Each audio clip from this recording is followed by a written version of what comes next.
All right, guys, let's talk about achieving your goals. The first thing we need is obviously a plan. You have to have a plan. But what is a plan? So let me tell you how I plan. And then let me tell you exactly the process that I use and some of the steps that I utilize along the way. So when I plan, I think of it as like land navigation. So in land navigation, you're using a compass and a map to navigate, walk through terrain, varied terrain. And you can think of this as like an analogy for life. I mean, you walk through and you're navigating human terrain instead of regular terrain. But I visualize it like that, which is important. Visualization, using a vision, which is a creative process, and manifesting this world that represents your goal and your vision is super important. So I have a compass and I have a map. The point that I want to reach, which is the goal or objective, is the post, or what we call the stake, that's in the middle of the wood line. In land navigation, we use this stake, and it has a number, has a letter maybe, and it has a puncher, and you punch the sheet of paper that you have, and then you get your next point and move on. Life is like that. Objectives or goals should be like that. Right? You achieve a goal or an objective, that doesn't mean your objectives in or your goals in. There's so many more goals to reach, and so you have to continue to move so you get your next point. So think of it as a start point and a finish point. What I think about is a left limit and a right limit.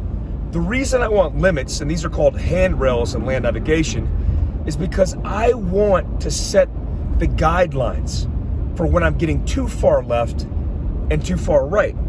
It keeps me in this little area. Maybe in literal terrain, it's a road on the left side going south to north, and it's telephone poles or wires on the right side.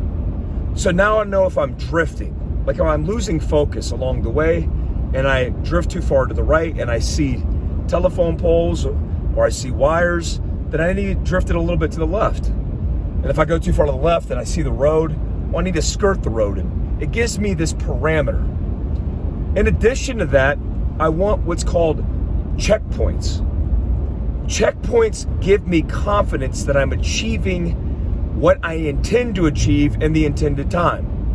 So let's say along the route and it's 1,500 meters to my objective. At 500 meters, I expect to see a river.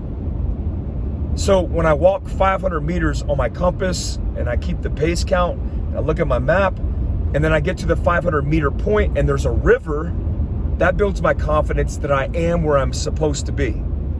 These checkpoints are super critical in maintaining and sustaining the achievement of your goal. So often when we're navigating in this terrain, this human terrain, we get sidetracked. But if we have the right and the left limits, and then we have these checkpoints along the way, it keeps us focused. So we don't have to look at it as a 1,500 meter movement. We look at it as 500 meters at a time. 3 500 meter movements is better than a 1,500 meter movement all at once. It allows me to break down my objectives one step or one phase at a time. So I set these, but I also set the backstop. Often when we're trying to set goals, we either don't meet the goal, or we exceed the goal, or we lose track of what the actual goal is. So when we set a backstop, it doesn't necessarily have to mean on the back end of the objective. It is just a identifiable marker where we know if we hit that, we've either gone too far or we haven't gone far enough. These are really cool because these give me guidance and vectoring me in. Vectoring is like pinpointing me in to give me precise surgical locations where I need to be to finish and accomplish my goal. When I look at backstops, I want it to be prominent. In land navigation, I want it to be a big bridge. So let's say the goal or objective is getting my degree so I could join the FBI. So if that's the goal or objective, I have to look at the end state. In this case, the stake in the middle of the woods. And I have to ask myself, what kind of terrain do I need to navigate to prepare myself? Well, what do I need to do in backwards planning? Away from the actual objective to my location, which is the start point. Well, 1, I need a college degree. 2, I need 3 years of work experience. And 3, I need to keep my nose clean. Those are just primary ones, right? So I need to focus on my degree. That is my 500-meter movement. That's the first bracket of this. When I get to that point and I've succeeded in finishing my degree, I actually have another criteria. I'm at like a crossroad. It could be like a literal crossroad where I have my degree and I'm reassessing my route. Is this the best route to take? Or do I need to deviate and go left or right, or maybe even go back where I started?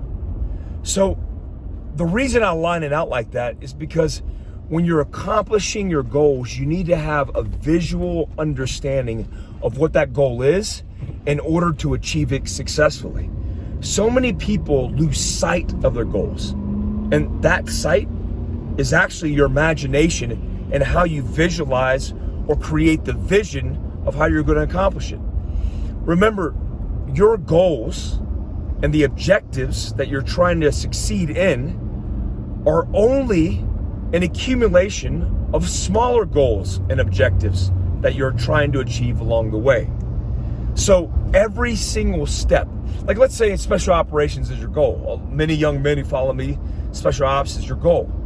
Well, when I used to look at everything that I did, every push-up, every squat, every ruck march, every single thing that I did was an objective and a goal that I was accomplishing one step at a time that meant something in the investment of achieving my overall goal. You have to have a process. That's my process, and I hope to help guys.